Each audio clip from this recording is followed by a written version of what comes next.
Hi friends, welcome back to Siri channel. ఈరోజు మనము cauliflower curry చేసుకుందాం. అది ఎలా తయారు చేయాలో ఇప్పుడు చూద్దాం.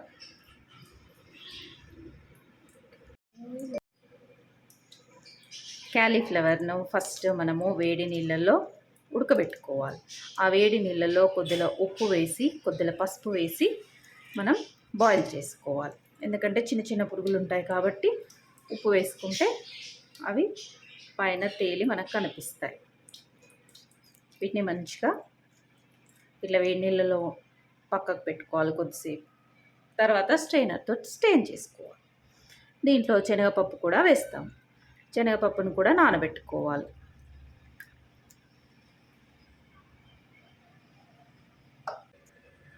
ఇప్పుడు ఆనియన్స్ని మనము చిన్న చిన్న పీసెస్లా కట్ చేసుకుందాం.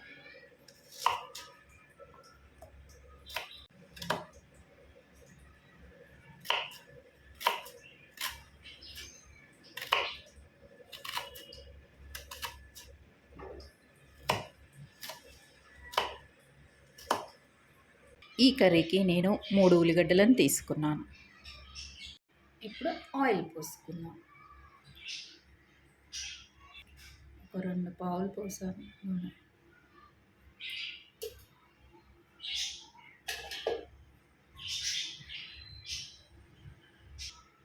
దీంట్లో మనము ఆవాలు జీలకర్ర వేసుకుందాం.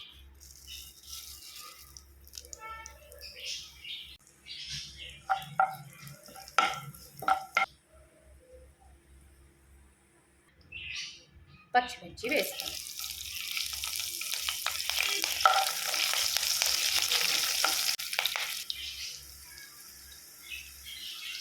దీంట్లోనే పుదీనా, కరివేపాకు, మెంతి కూర కూడా వేసుకోవాలి.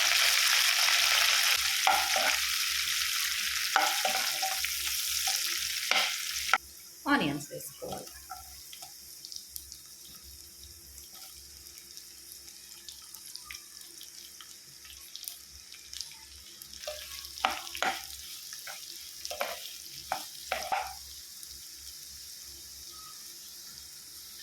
ఆనియన్స్ మంచిగా ఫ్రై కావాలంటే కొద్దిగా ఉప్పు వేసుకోవాలి. మంచిగా ఫ్రై అయితే దీంట్లోనే కొద్దిగా పసుపు వేసుకోవాలి. మనం శనగపప్పును నానబెట్టుకున్నాము కదా, మనం బ్రేక్ఫాస్ట్ టైంలో నానబెట్టుకొని లంచ్ టైంకి ఇలా నానబెట్టుకుంటే మంచిగా ఉంటుంది. మంచిగా నాని క్రిస్పీగా ఉంటాయి మంచిగా శనగపప్పు. ఇప్పుడు శనగపప్పును వేస్తాం.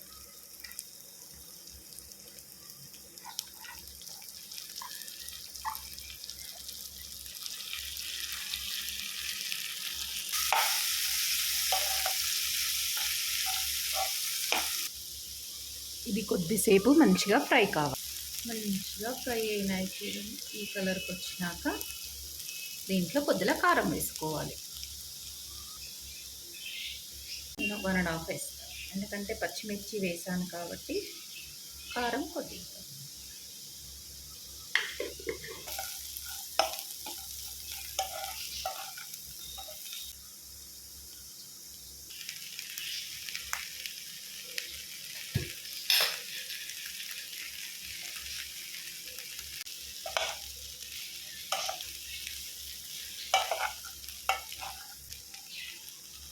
ఇప్పుడు తగినంత ఉప్పు వేసుకోవాలి.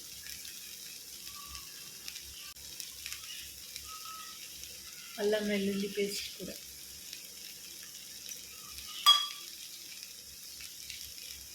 మనం కొన్ని ఫ్రై కర్రీస్కి అల్లం వెల్లుల్లి పేస్ట్ మధ్యలో వేస్తేనే అడగంటకుండా ఉంటుంది. అందుకు ఇప్పుడు నేను మధ్యలోనే వేసాను. పోపులో వేయకూడదు, అడగంటిపోతుంది పోపులో వేస్తే. ఫ్రై కర్రీస్కి, ఓన్లీ ఫ్రై కర్రీస్కి అట్లా చేయాలి. ఇప్పుడు కొద్దిసేపు మూత పెట్టుకుందాం. ఇలా మంచిగా కలుపుకోవాలి కర్రీని. ఉడికిపోయినట్టే కర్రీ. ఇప్పుడు ధనియాల పొడి వేసుకోవాలి.